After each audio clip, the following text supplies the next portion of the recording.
Thank you so much. Very good, and it sounds like my mic is on. Good. Dr. Gilder, thank you so much for the invitation. And Carver Mead, it is such a pleasure to see you here today. I'm so glad that you could be here. So there's been a lot of talk today about AI and how much it's changing the world, what an economic impact it has, present day and in the future. I'm going to be addressing what appears to me to be a billion-dollar problem, perhaps a trillion-dollar problem, and one which requires a technology solution. So something consistent with George Gilder's original writings about microcosm, going deeper into the technology to find the solutions. Instead of going deeper into the silicon, this time it's going deeper into the neural architecture in order to find a solution to a billion or trillion-dollar problem. So the problem is the hallucination problem, where everyone is aware that ChatGPT gives beautiful, fluent answers much of the time. However, some of the time it's disappointingly wrong. Those are called hallucinations. And I'm going to call on Andrej Karpathy, who gives a succinct statement of the problem and why it is currently unsolved. In some sense, hallucination is all that large language models do. They are dream machines. We direct their dreams with prompts. The prompts start the dream, and based on the LLM's hazy recollection of its training documents, most of the time the result goes someplace useful. It's only when the dreams go into deemed factually incorrect territory that we label it a hallucination. It looks like a bug, but it's just the LLM doing what it always does. The point of that is that hallucinations appear to be an inherent property of the LLM architecture. Now, you would think that the giant corporations with Google, Amazon, Microsoft, Apple, and so on, with enormously funded teams and incredibly talented people, you would think that this solution would have been broken. The problem would have been broken in the last year or two. But this is a statement from Sergey Brin, co-founder of Google, from only a few months ago. It's a problem right now, no question about it. We have made them hallucinate less and less over time, but I would definitely be excited to see a breakthrough that brings it to near zero. You know, we can't just count on breakthroughs. I think we're going to keep doing the incremental kinds of things we do just to bring the hallucinations down, down, down over time. But like I say, a breakthrough would be good. So even the big tech giants admit that they don't have a solution to this surprisingly thorny problem. This is a billion-dollar problem, depending on how you count it. If you count it based on the investments that have been made, it's a multi-billion-dollar problem. If you count it based on the market capitalizations of the companies whose logos are shown here, it's more like a trillion-dollar problem because their valuations are inflated because of the expectation that they will capture a big share of the market in the near future. That high market valuation, the trillions of dollars, depends on a solution to this technical problem, which they don't have. So that's setting up a bubble dynamic. Bubble could pop if they don't come up with a solution, I would say, pretty soon. Okay, so it's a billion-dollar problem, maybe even a trillion-dollar problem. So now let's take a look at what is it about this architecture that makes Andrej Karpathy say it's inherent. You can't solve it. It's just part of the solution, or part of the architecture. Well, so I'm going to do a little brief description of what the architecture of a large language model is. This is the picture from the 2017 paper, Attention is All You Need, written by the researchers at Google. However, I'm just showing it here because some of the people in the audience may have read that paper and may be familiar with it. In fact, this is not a good description at all of what a large language model is. It's the original Transformer paper, but this is actually describing the technology that they invented in 2017 for machine translation. This has a branch on the left side for inputs in the input language, like if you want to translate from German to English, you have German on the input side and English on the right-hand side. So it's sort of this two-sided structure with an encoder and a decoder in it. This is not a description of a large language model at all. So if you read the founding paper of the field, in fact, you would be misled into thinking that this was the architecture.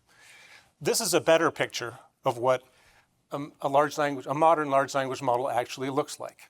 Now, I'm not going to go through all the details of what's in it. I'm going to abstract this into a simpler form.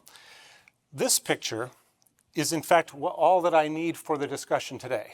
Namely, most of the fancy machinery here, the 70 billion parameters, are in the layers between the embeddings at the pink layer at the bottom and the green softmax at the top.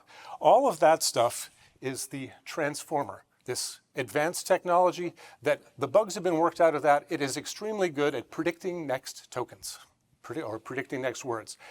So I'm going to take all of that between the pink and the green there and just lump that into this box here where it says next token probability distribution predictor. So all that billion-dollar machine is going into there, but I'm going to leave out of that box this block called the sampler. You see the purple one at the top? It's an extremely important piece of the puzzle. So we have a billion-dollar machine that works extremely well. And we've got a 5-cent thing, a little random number generator, that is doing its job. But there's this juxtaposition between this billion-dollar thing and this cheap little random number generator that turns out to be necessary for the thing to work. Okay, so the key pieces are basically the next word predictor, a sampler, a random number generator, and then the auto-regressor, which is its autocomplete running over and over again on itself. Predict the next word, feed that back into the beginning, and run it repeatedly. Okay, so now we have a simplified form, but accurate, about what a large language model is. I'm going to give you a little picture that will help to give you the juxtaposition between the billion-dollar machine and the 5-cent sampler at the top. Here is a little picture of the billion-dollar machine with 70 billion, or in the ChatGPT's, GPT-4, 145 billion parameters running on these big GPUs that George has been talking about. This is one of the most complex things with more moving parts than anything that's ever been built before this, a billion-dollar machine. The output of that billion-dollar machine, you see over there it says candidate tokens and probabilities. So what comes out of that is a list of likely next words and a list of what their probabilities are. It looks like a pie chart. So if I ask, why is the sky blue? What the big billion-dollar machine will say is, well, the next token might be a new line, because we're typing it in, and it's not going to put the first character of the answer right next to the question mark. It's going to put it on a new line. So a new line is the most likely thing to come after the question. After that, the next most likely word is the word the. If you ask, why is the sky blue? It will likely answer, the sky is blue because, and so the is the first thing it does. There's other possible words. It might be the word why. Sometimes it'll go Socratic on you. You ask, why is the sky blue? And it'll say, why do birds sing? Why do fish swim? These questions have been asked throughout history by great thinkers, things like that. ChatGPT will do things like that. So that's why you can get many different possible words as your next token. Now, when they were developing this concept of the large language model, they started with the huge next word predictor. The first thing that you would try here would be say, well, let the billion-dollar machine make the decision about what word we will choose. Take the most likely word. But here's the catch, and this is what leads us into the weird problem of the hallucinations. Here's the catch. If you let the billion-dollar machine pick the next word, you get short, repetitive sequences like this. You ask, why is the sky blue? And it answers rather stupidly, the sky is blue, the sky is blue, the sky is blue, right? A short, repetitive sequence. So they had to add the sampler to introduce some randomness in the selection.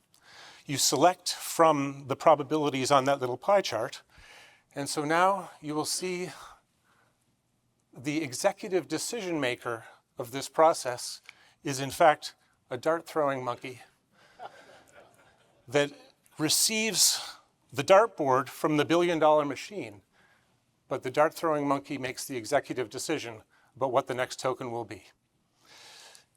Well, it seems crazy that we would do that, but in fact it's necessary.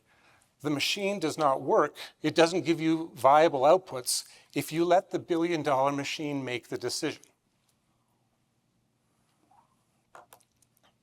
Okay, so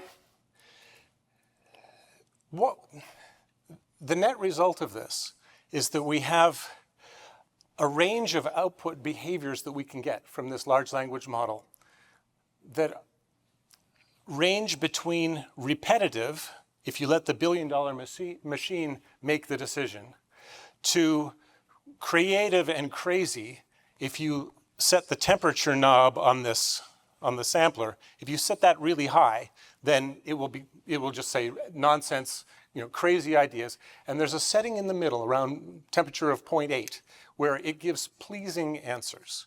People find that ChatGPT answers their questions well. It writes good stories about, children's bedtime stories, things like that. But don't use it for filing your law briefs at the Southern District of New York, right? There's some people who found out the hard way. Don't use it where facts matter, okay?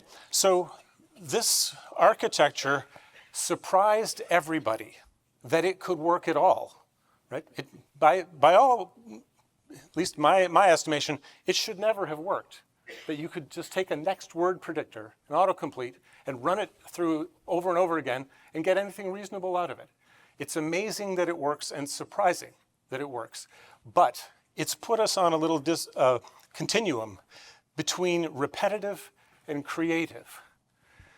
What we want and what is missing here, and the billion-dollar or trillion-dollar opportunity, is to have another axis. What we want is a truthfulness axis, not just a a repetitiveness and creativeness axis. We need the ability to have some source of truth. Right now, all it has is a training set from which it extracts statistics, and it learns about likelihood. The most statistically likely next words, that's what it produces. Likely next words, not necessarily true sentences. So we need a source of truth that it's either not being used or does not exist in the system. How can we get the truth into the system? I'm going to show you my way of attacking that problem. But that's what we're looking for, a way to get truth and some source of truth or facts into the system. So we can have another dimension, and we can dial that to make it very realistic or very literal, quoting facts, or creative and repetitive. Okay, so just a summary. I guess I've made the points there. So there's two new ideas that I'm introducing here. I've actually made a set of 5 different inventions, and these are the first 2 of the inventions. We're adding from the standard architecture, I'm going to add 2 new things. You see these new blocks here? There's the deep attribution network, which I'm adding to the architecture, and I'm adding another little arrow coming out of there for hallucination detection and confidence. So basically, the idea behind the deep attribution network is we're going to extend the architecture of the large language model by adding another neural network whose purpose is to refer to and cite and quote the training set. The training set is what I'm defining as the source of truth for the system. And the training set is not used at inference time. You use the training set at training time. And then once you've got it, you've got the weights in the next token probability predictor. You've got those weights, and you never use the training set again. And what I'm saying is you're throwing away information. Carver always said, the brain uses all the information in the signal. What I'm saying is we need to use all the information in the training set. We're throwing away information from the training set that we could be using for truthfulness. Okay, so that's the key first idea, is we're going to have to add another network, and it is going to somehow allow us to refer into the training set. Here's how. I called it an attribution network. On the left here, we have a standard deep neural network. It's simply, like, for example, for recognizing handwritten characters, the way that you train it is you put in, here's an example of a scrawled 3, and a label that says, a human label says it's a 3. And you train it with 60,000 examples. That's the MNIST toy problem. And you learn up all the weights. And now you've built a functional system. It performs the function of classifying in the way that you trained it. But now I'm going to add something new, apparently that no one has noticed in 40 years. To my surprise, I think this is true. I'm going to add another network that gets to look at the same inputs, but instead of performing a functional classification to match the label that we gave it, I'm going to make it predict something that we also have but has never been used. I'm going to make it predict the index back into the training set. Predict the index. So now notice that that is a self-supervised thing. We don't need a human labeler. The computer knows it's got 60,000 labels, 60,000 images, and it knows the order that they're in. So that data is there already. It's just never been used. So we're going to predict something that we already had, and what have we just invented? We've just invented a neural search indexer. It's like inventing the Google of inside the brain. It's the indexer to your memories of where you learned things. That is like the hippocampus. That is the part of the brain. You don't just learn, for example, how to talk. You learn, who did I learn it from? I have a lovely example of this. This is part of my tribute to Carver, since I can't be here tomorrow. In 1992, in the mountains of Los Gatos, near Carver's home, the treehouse, I learned a new use of a word. It was after I had spent time, 3 years at Caltech. I had learned so much from him. We were driving around the mountains of Los Gatos to get to his place as I was about to join Synaptics in 1992.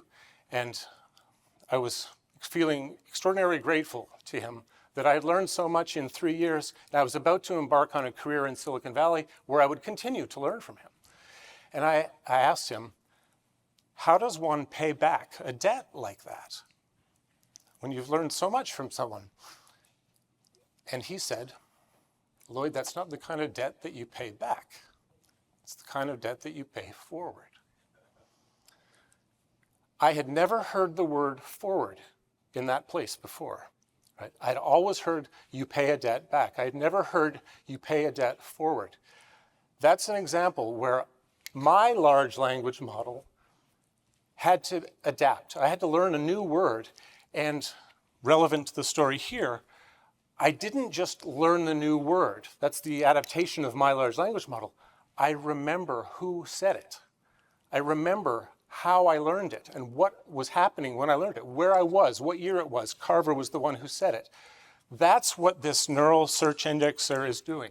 You don't just learn the function, you learn the index into the training set. How did I learn it? It's the secondary function. There are some really interesting similarities. This neural search indexer, as simple as it is, it's very similar to the insight that Sergey Brin and Larry Page had in 1998 when they invented Backrub, which turned into PageRank, which turned into Google and is now a $3 trillion company, right? That was the invention. And the idea behind it was, don't just use the information that's in the documents. You did the crawl, and you also have the information in the links between the documents, and that carries tremendously powerful information, and that gave them an advantage in 1998 over Alta Vista and the OpenText and the other search engines of the day. The principle we can extract from that is use all the information from the crawl, and you get an extra advantage. Carver said, the brain uses all the information in the signal, and what I'm saying, use all the information in the training set. This idea has been hiding in plain sight for 40 years. It's been missed by all the giants of the field, Jeff Hinton, Jan LeCun, Yasho Bengio, Jürgen Schmidt-Huber. Carver Mead himself missed it. So did I. We all missed it. And even recently, so John Platt, Ilya Sutskever, Noam Shazir, Demis Hassabis, Sir Demis Hassabis, who recently won the Nobel Prize. Every one of us missed it for 40 years. So the question is, why? Why did we all miss it until now? And I think it's because this is the first time where LLMs came along. It's the first time where source attribution and explainability actually had some economic power behind it. We never needed to do source attribution on the handwritten digits. But we do need to do source attribution to be factual in a large language model. So why now? Because it's the first time it mattered. Okay, so just since I have a limited amount of time, this is just to show you how I tested it. Basically, if you put in these digits, you can have the left part of that diagram calculate, to score them. Yes, that's a 9. Yes, that's a 3. But if it retrieves the best index, it's basically pointing into the training set, and now you can retrieve it. And now look at the little pairs. See how the 9 that's marked there looks like the 9 that was attributed back. It's a neural similarity detector, which is like a search engine. You ask a question to a search engine, it goes and finds you the closest document to what you asked for. This goes and finds the closest element in the training set to what you asked for. Look at this. Look at the 7s. There's some 7s there that have crosses on them. You put in a novel 7, you get a retrieved 7 that looks just like it. This is an example that it works in the simple case of a deep neural network. Now, making it work for a large language model is tremendously harder, right? It took me an afternoon to build and test the simple deep neural net system. But to make it work in a real large language model, it's a hell of a lot more complicated. It took me 3 months to make this work in practice. I had to do surgery on llama.cpp, and it was hard to get the data out of the middle of the large language model. You have to bring out contextualized embedding vectors, and reading that out from that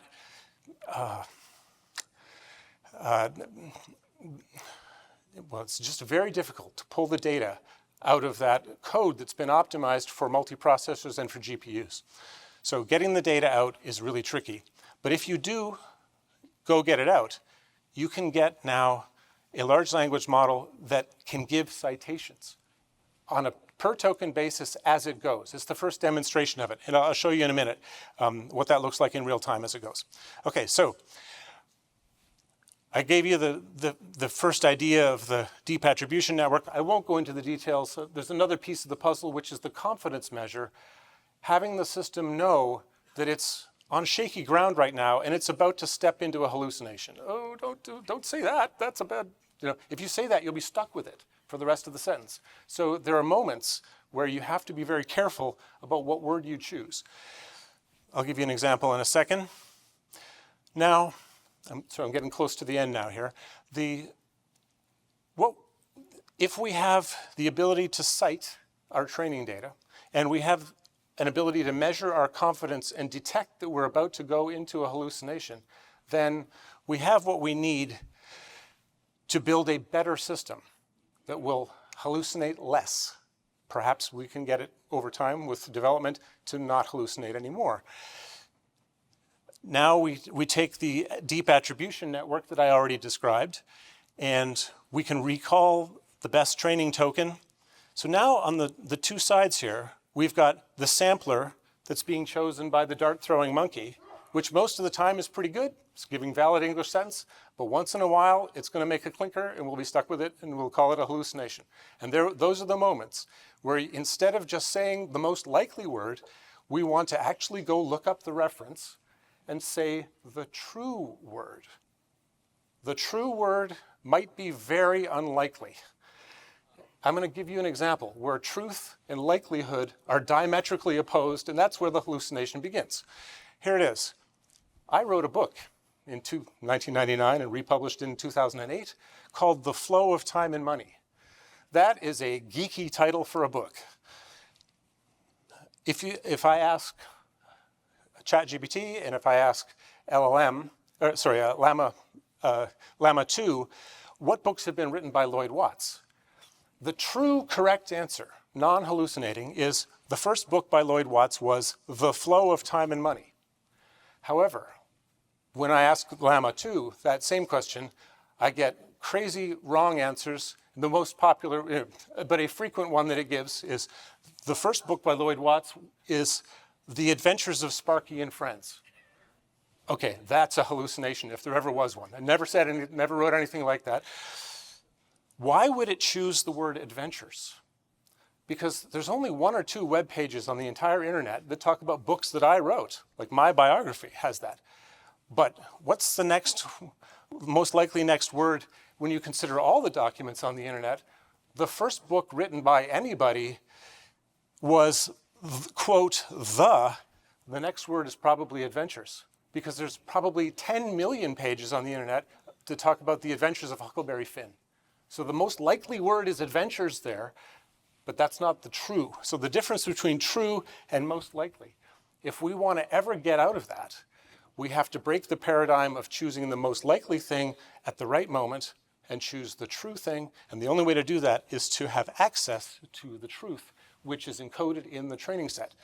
It's been thrown away all this time, and I'm proposing that we remember it. Use all the information in the training set. Okay, so now one last thing. If we've got this choice now between the reasonable English answer and the true answer, and we need to choose between them, the executive selector now is we still have the dart-throwing monkey, it's in the sampler, but we have something that can override the dart-throwing monkey. It's an executive selector. And there's a part of the brain that is going to be doing that.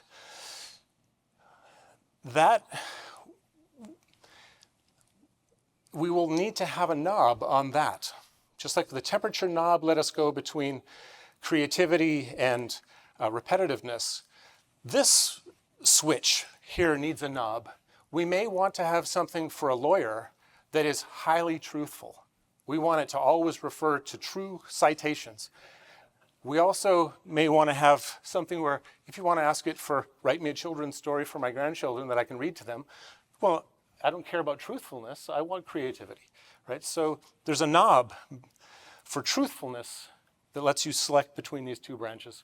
And there's a knob for temperature that we have already seen.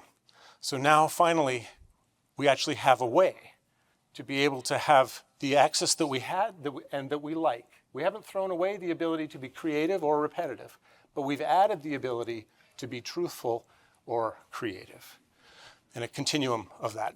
Okay, finally, the brain regions that correspond to these here. In fact, what we're doing is, for the first time, we're not just building an engineering device that seems to perform in an intelligent way. We're building something that is starting to look a little bit more like a model of the brain, at least in its broad architecture. Those pieces there, they're just born out of engineering necessity to build something that would work. But now we can actually say the area that's doing the language model and the transformer and the dart-throwing monkey, that's actually pretty well modeled by Brokaw's area. That's the part of the brain. I think that the next word predictor is a pretty good model for what's happening in Brokaw's area. The hippocampus is where you remember your training set and can retrieve it.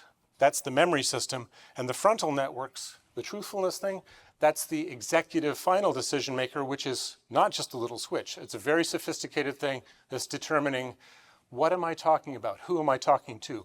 Why do I want to be truthful right now? Do I want to deceive? All that stuff. That's made those frontal networks, and this is a simple model of that. Attention, the famous paper from 2017, the picture that I showed you at the first slide, that was Attention is All You Need. That was the title of that paper. I would say, no, attention is not all you need, and even language is not all you need. If you want to build an intelligent system, to build a truthful and trustworthy system, you also need memory and confidence and judgment. And if you add elements into the system that do that, you have a chance of building something that's truly intelligent. Okay, that's what the real brain looks like, and the 3 blocks we've been talking about are on there. And when someone asked Carver not too long ago, how long do you think it'll take until we actually reverse engineer the brain? We build the whole thing. Carver's answer was, don't hold your breath. Okay, a couple of, just a quick, okay. Quick video demos. So it's not just talk. I spent a year in the woodshed building this stuff, doing surgery on llama.cpp, and here's what it looks like. For the attribution network, doing citations, and the hallucination detector, detecting the hallucinations. I'll run both. There we go. So both are going now. It'll take about 15 seconds to run both. What's the meaning of life on the left, and what books have been written by Lloyd Watts on the right? Now, see on the left, it's producing citations as it goes. It looks just like ChatGPT, except it's producing the citations on the fly as it goes and marking them with footnotes. On the right, you see the light blue. That's marking where it's not certain. And what do you know? Most of the blue is on the titles, where it's totally wrong. Lloyd Watts never wrote The History of the World or the American Political System. Of course not, right? So it's marking uncertainty where hallucinations are actually happening. And the last one, this turns out to be really relevant to some legal cases happening right now. Copyright infringement alleged by New York Times versus OpenAI. Well, there's a way to allocate royalties. If you wanted to pay royalties to the contributors of the crawl, of the data, you can actually do that using the citation technology too, and there's what the royalties look like. Okay. Hancock, you sign first. No king! Gentlemen, have you taken leave of your senses? The people shall have the right to vote. Even the stupid ones? Yes. Stupid people vote? Yes. Ha! Okay. That's Larry David's take on the signing of the Declaration of Independence. The reason that I'm showing that is because, in fact, before I have been working on generative AI and trying to improve that, I've been working on I've never heard this name, but I've been working on what I would call comprehensive AI. AI that is designed to understand the world, to comprehend the world. We need more comprehensive AI. And this is showing how we can understand what's happening in that video, doing depth and speech recognition, speech recognition down there, pitch. That depth representation there, that's something that Misha Mahawald worked for 5 years to try to make using stereo. This is now possible just downloading a clever neural network that does it with mono. Only a single image can give you a really good depth map now, something that Misha dreamed of. Andrew Mayne is going to speak. We're going to go through the break here. I want to be respectful of his time, and we may not have time for questions, but if you need to step out, that's fine, but we're going to need to go through the break. So Andrew, go ahead and come on up. Hey everybody, my name's Andrew Mayne. Give you a little quick background. I worked at OpenAI for about 4 years. I left a year ago to go into kind of like, there was a lot of opportunity out there and exciting spaces as far as actually training models. I would say my biggest takeaway from that experience is things move very fast. I think it was a very interesting presentation, but ChatGPT already does citations inside of there. There's a lot of things going on where we sometimes look at what was happening a year ago and you find out that these things are moving very quickly. Hallucination's an issue, but as models get better, they get better at that. We see the hallucinations drop. We're now at a level comparing them to like what we'd call superhuman level hallucinations. My slides. Whatever. Okay, so we'll do a slideless presentation right now. What I want to talk about is basically the progress of where things are going, what's happening in AI. We've seen a lot of rapid development. One of the things I would advise people to think about is, that's not my deck, but I could make stuff up for that. So one of the things that's happened is that I came to work at OpenAI in early 2020, and one of the things that was interesting about that company was they had made a big bet with Microsoft, which was that deep learning was going to show a lot of interesting results. And what we meant by that was you might be able to perform really intelligent tasks if you train a model on a lot of data and let you train for a long time, and you'd start to see things that might be useful. And that ended up resulting in first was GPT-1, which nobody talked about. GPT-2 was when I got excited about it. Prior to that, I did a Discovery Channel special where I tried to make a suit to make myself invisible to great white sharks. Because, oh, there we go. Yeah, if we get that up there, it'd be fantastic, which, because I'm sort of stupid. And seeing the parallels between how shark brains worked, et cetera, was just fascinating to me, because it was realizing that, hey, there's a lot of interesting things going on both in biology and what's going on with AI development. So I'm, probably in my third phase of a career. I worked in first early on science education, then I got entertainment, then I write books, but then I got captivated by applying technology to real world applications. So that's me in Australia, where I was trying to basically do my first test, which was to see did great white sharks want to come up to me if I wasn't using any form of protection. So that's a great white, that's a shield in front of me, and it turned out great whites did. So what they did is they were very curious, they want to see what you're doing, they want to get into your space.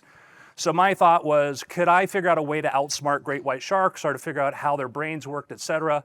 Long story short, a neuroscientist who understood sharks told me sharks don't see you, they see the outline of you. At the same time, I was getting really into AI and machine learning, and found out, I have algorithms called like car-like features, which basically mean when you're trying to figure out if it's an image of a cat or a dog, you might look for things like whiskers or things like this. And that made me think, since sharks are cold-blooded, they don't have a lot of energy, which means they don't have a lot of energy for compute, which means they're probably using very simple algorithms. And so I thought maybe what I need to do, first I built a very complex thing, which was like an LED suit that would map what's in front of me and back of me like the Predator, which was cool. The Discovery Channel gave me money to go do that. And then I realized that was too complicated for what I needed for a great white. What I really needed was just to match my background. So that's me with the suit, and basically what it was, had a special material on it, what I could illuminate, and it would just reduce me. Without that, I would just be a dark silhouette, and the great whites would find curious and want to come up and bump me around and possibly eat me, which they didn't. Proof of that is that I'm here right now. So that was just a fun experience of seeing that kind of that connection between how systems think, how AI works, et cetera. I was training systems to try to detect sharks and going back and forth, and that just started me on this journey of realizing things are moving really, really fast in AI, and I wanted to get into it, and so I made a decision to become more of a person focused on the technical applications of stuff. So AI is a tool. That's a thing. We can talk about where AI is going, what AI could do. I'm very, very excited about the future of AI, but I'm really excited about what it can do right now. When it comes to things like writing code, helping do documents and things like this, answering questions and stuff, it's incredibly capable right now. I think it's got a lot of runway and a lot of ways where it can get even better, but I like to think of tools amplify creativity. So if you have a good tool and you can amplify your creativity, it means a lot of things are possible. So I use this example to sort of show kind of the path of technology, because I'm very, very optimistic. I think that not only will AI continue to evolve, it will continue to grow our economy. And I have this point of view that I wrote an article that was in Reason magazine explaining why I think we'll get to 0% unemployment. The fact that there are going to be more demand for people, not less demand. And I'll explain why those things make sense. George is clapping. Thank you, George. And I'll make the case for this. Even if AI is smarter than us, even if it's stronger than us, in a really high growth economy, there's just not going to be enough people or robots. So how it started. This is the first photograph that we know of people. It was taken like 1837 by Daguerre. At that time, you had to leave a camera exposure open for several minutes, an hour at a time, and a gentleman stopped to get his shoe shined. Because those two people stood there long enough, they got captured on film. And at that time, you'd think if using photography to take photos of people would seem like crazy, because people would move and you wouldn't get a good photo, but that worked. If I showed that photograph to somebody in 1837, let's say an artist, they might be very worried about their future, because all of a sudden, this is the first time a machine, a tool, was able to capture a likeness at or equivalent to what a human could do. And there was concern. Did the photograph, did the camera mean that we were going to lose artists? Were we going to lose this part? And if all you understood was the world from the point of view of 1837, you might think that was true. But what happened? It expanded the world of art. That's James Cameron on the set of Avatar 2, holding a very sophisticated system for capturing the footage for what he's doing. Avatar 2. The budget for that movie, in non-adjusted dollars, was equivalent to the US budget in 1837, okay? The number that people that worked on Avatar 2 was something like 3,000 or 4,000, which is about half the size of the United States Army. So you think about telling somebody in 1837, well, you're gonna have artists in the future, that are going to have thousands of people working on their projects, and that's where this technology is going to lead. You could not predict that. You couldn't see that where it's going. I don't think we can predict now where these things are going, but all we know is the opportunities increase. And the funny thing is about the camera he's holding, there's not actually a camera there. It's actually just a 3D positioning system that helps him see what's going on inside of the computer. So there's so many things going on there that would just be possible to describe to somebody in 1837. And I think that somebody, 50 years from now will be doing a job that they tried to explain it to us. We'd be like, I have no idea what you're talking about, sounds cool. And a question I often ask people is, what is a job that used to exist that you wish you had today? There might be answers, but I don't know. And often people go, I'm worried about jobs going away. Okay, what job existed do you want now? Like buggy whip salesman? I don't know. So let's go through some quick rapid fire. Thomas Edison, phonograph. Oh my God, it's going to destroy music. If you can just play music, you're not going to hire musicians. What's going to happen? Okay. Oh my God, poor Taylor Swift. What's she going to do? Oh, become a billionaire.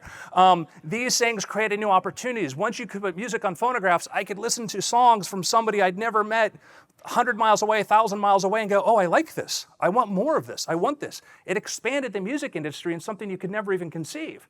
You think about where that goes. And yeah, there are disruptions, but the growth just seems incredible. This is Moog. This is the first synthesizer, right? And commercial synthesizer. What's interesting about that is it had recorded sound samples. He could take one percussionist, one piano player, take the, a keystroke, whatever, record that, and play it again thousands of times, millions of times. And you think, oh my God, it's going to destroy music. Well, what this made possible, every TV show now has its own score. They hire a musician to write a score for TV shows. You get soundtracks coming off of shows that aren't even good, but the soundtracks are great. It created an entire new market for people who compose music and do these things. And so that's one of these opportunities you just don't think about for artists. This is one of my favorite examples. Anybody know what this is from? This is a still from the movie Westworld, okay? This is the first computer-processed image ever used in a film. It was 1973. Michael Crichton was very ahead of the time. They took a still. They had to go through a complex computer system to basically get the little grids and get the mosaics for that. And you think like, okay, that's cool. Where did that go? Toy Story. The top animated films now are all basically computer-generated. And what would have been something could have been, negatively disruptive and could be incredibly positive, okay? Pong. This game was first made by someone who took them like 2 or 3 weeks. Where does a game like Pong go? You look at now, we have things like, I'm sure been a lot of Grand Theft Auto fans out here. This game, what's incredible about it, the next version of this game, it's an open world game where you run around, you can pick up the phone, you can mug people, you can steal cars, you can do all of this. And the next generation of it's going to actually probably have its own in-game currency system, like literally an entire economy inside of a game. And you think, somebody looking at Pong, thinking you're going to get to that, you're more of a thinker than I am, which is insane. So we are at the beginning of taking every cognitive task done by humans and moving it to silicon. Some of those tasks are easy. More complex tasks will take time, but we're taking the things that we do, a lot of it's simple work, autocomplete, things like this. Every model keeps getting better and better and better, and we don't see a sign where it's going to drop off. It may. I'm not, going to say like, oh, it's going to be in print, keep getting better forever, but we keep hearing that it's going to get, may drop off. But my question, whenever I hear somebody say, well, I heard this, that they're going to reach this wall. My question is, what were their predictions 4 years ago? Where did they think we would be right now? If somebody could not predict 4 years ago anywhere near where we are right now, I'm a little bit skeptical because these things move fast and now we have so many different people working on it.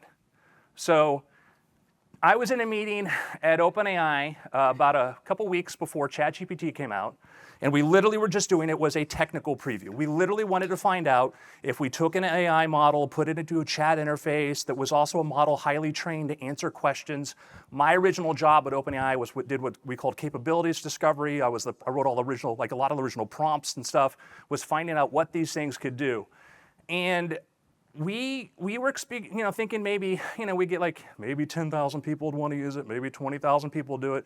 We wanted a quiet period because GPT-4 was coming. And, I remember being in a meeting, a week before this is coming out saying, okay, it'll be fine. You can see Instruct GPT. And just think, it's not even 2 years ago, okay? Not even 2 years ago. We're not even 2 years into ChatGPT. So that's where it started. Where's it going? Okay. New York Times from a week ago. OpenAI's estimated monthly revenue, $300 million a month. $300 million a month. The retention rate is incredible. The growth rate's incredible. You have companies like Anthropic too building great products, a lot of other people building great stuff. We have seen a year ago, people are thinking, oh, it's a novelty, probably level off, whatever.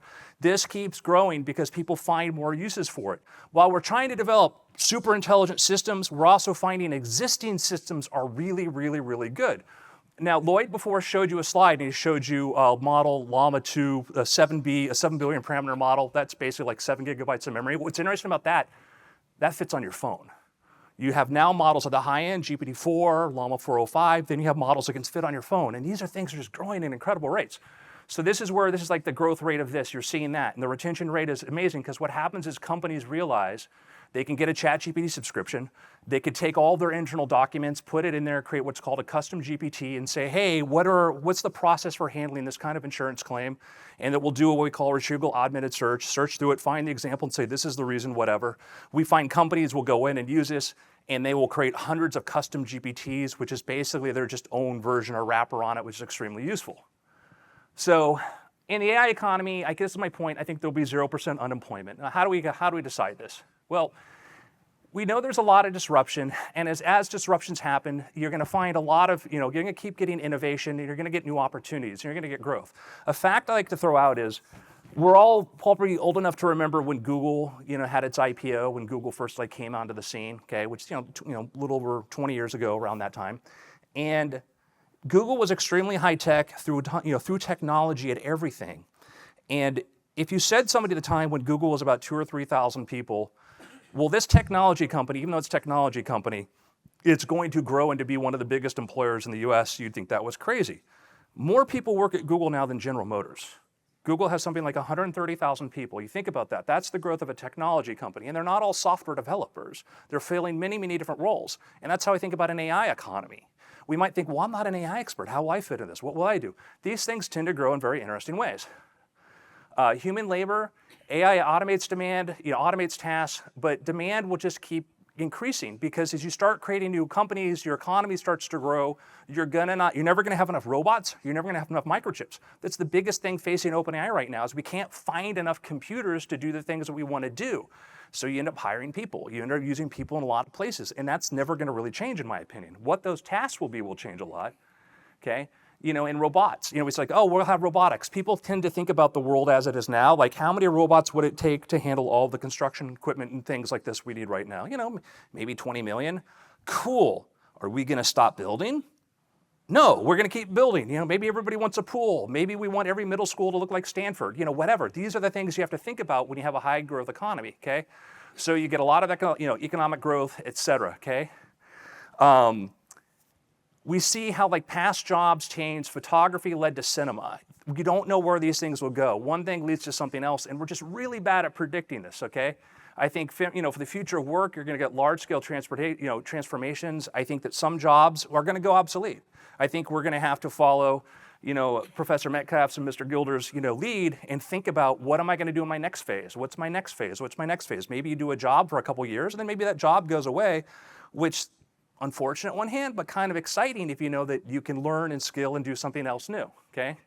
That's why I'm a big fan if we think about not just what we're gonna be doing in technology, but also where we're thinking about how we improve job retraining. When I was told by people in AI who are like, oh, we need to have minimum basic income, all this, because people don't wanna learn new jobs. I'm like, everybody learns. Like that's how you go from high school to college, and then you go up the career ladder. We all do that, and I started digging into the data. What they meant was, when you take a coal town, sorry, I didn't mean to pop my voice there. When you take a coal town or whatever, and people are big factory town, they lose their jobs, and you take a bunch of people who are in their 50s, and you say, hey, here's a choice.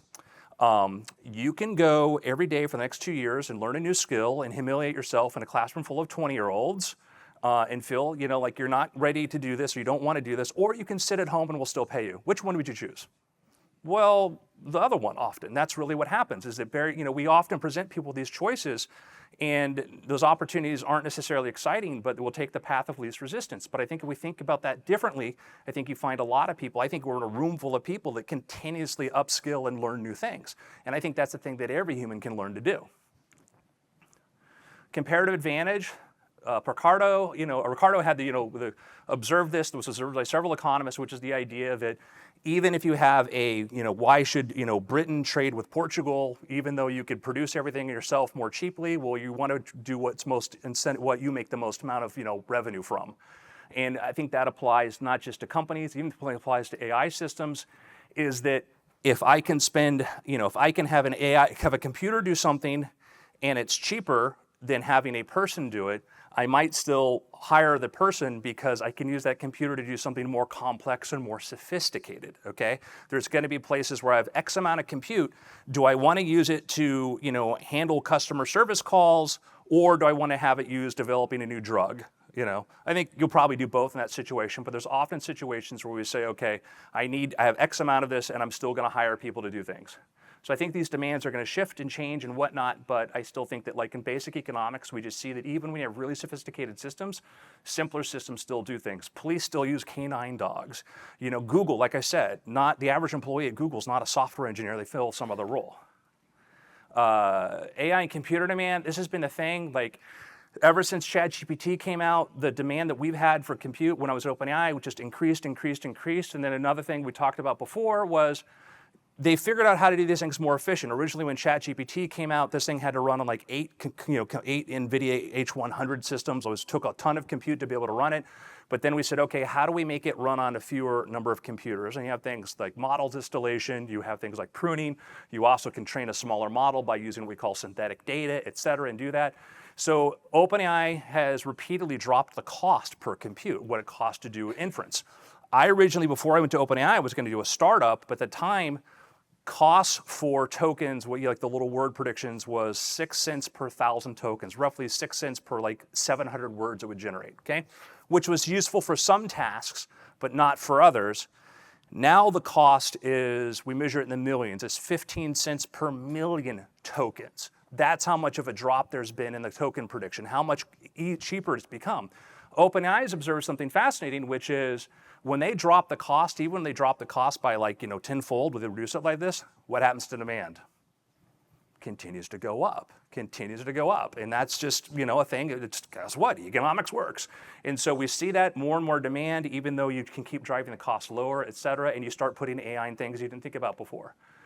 Okay, the myth of job obsolescence, which I just talked about, like I just think that people are going to become even more important, because you give a person access to a tool, like I'm an okay coder, you put me in front of a tool that lets me use AI to code like Cursor or whatever, I can do exceptional output, I'm very, very fast, and that's true for everybody. So the thing is, a person plus a good tool makes you have a high-powered person. Do you think about everybody on the planet having that? Seems awesome to me. Concluding thoughts. We're always going to be part of the economy. We're always going to be the center of the economy. There's going to be roles for people. I think that, some people may want to sit it out. I don't know why you would. I think that we're going to increase our opportunities and our abilities to help people move on and learn new things. So I'm going to end it there with 2.5 minutes. If anybody wants to do a question, is that cool? 1 or 2. Yeah, 1 or 2 questions. So yeah, quick questions apparently. Run. I'm kidding. It's probably too bad the Times didn't buy Google 18 years ago in stock. And so the question is, OpenAI, I just looked at a citation from an OpenAI search, and it goes to Politico. And so a human being reporter generated some alpha, put in an article, and OpenAI is using that. So what's going to motivate an individual to try to find some signal if they're not getting compensated by OpenAI? So OpenAI has basically agreements with major news organizations. So what they've done is they've gone around to the news producing, because they understand if you don't have people writing news and creating news, is exactly what you said, who's going to do it? So what they've said is, hey, we have a product that's extremely financially successful, but people want to have real-time news. So we go to the news agencies now and we say, let's make a deal so we can actually, so those citations are included there with as cooperative. And you're paying for it? Yes. So, because that's been a big part. Because yeah, like you don't want to, cut out one part of the economy for something else. And they've shown like the market, like again, like I said, I mean, there's doomsayers. People say like, oh, it's not going to work or it's going to plan out. I'm like, where were your predictions a couple years ago? I can tell you when I bought NVIDIA, I live in a house paid for by Tesla stock, and I think that some of these people are expecting it to fail. And I do think these things go cyclical. I think a lot of AI investment right now is dumb, because I think a lot of companies are getting funded that just throw AI into what they're doing. Part of what I do is I go talk to VCs and I explain, like, here's how you understand somebody's technically capable, here's how you measure if this thing works, et cetera. But I mean, it's like looking at pets.com and webvan and saying, well, the internet's not gonna work. You know, like, I think it's gonna work. So, cool, I'm gonna turn you guys back. Any more questions? Good, good, all right, fantastic.